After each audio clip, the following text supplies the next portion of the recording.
ಮಾಡ್ತಾರೆ ಉದ್ಘಾಟನೆ. ಆಮೇಲೆಲ್ಲ ಮಂತ್ರಿಗಳು, ಶಾಸಕರು ಇದೆಲ್ಲ ಭಾಗಿಯಾಗ್ತಾರೆ. ಒಟ್ಟಾರೆ ಒಂದು ವಿನೂತನ ಸೂಫಿ ಸಂತರು ಎಲ್ಲರೂ ಬಂದು ಈ ಯುವ ಜನತೆಗೆ ಮತ್ತೆ ಅದನ್ನ ಮಾರ್ಗದರ್ಶನ ಮಾಡ್ತಾರೆ.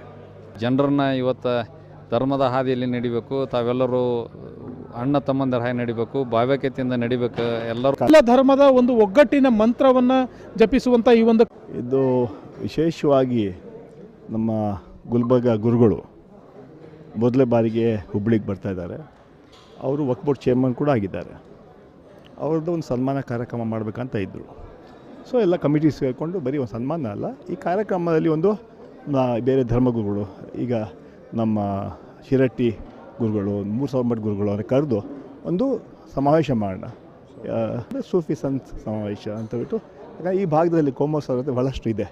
ಶಿರಟ್ಟಿ ಗುರುಗಳಿರ್ಬೋದು, ಅಥವಾ ನಮ್ಮ ದಾದಾ ಪೀರ್ ದರ್ಗಾ ಇರ್ಬೋದು, ಮತ್ತು ಸಂತ ಶಿಶುನಾಳ ಶರೀಫ್ ಮತ್ತು ಗುರು ಭಟ್ಟರ ಇತಿಹಾಸ ಇರ್ಬೋದು.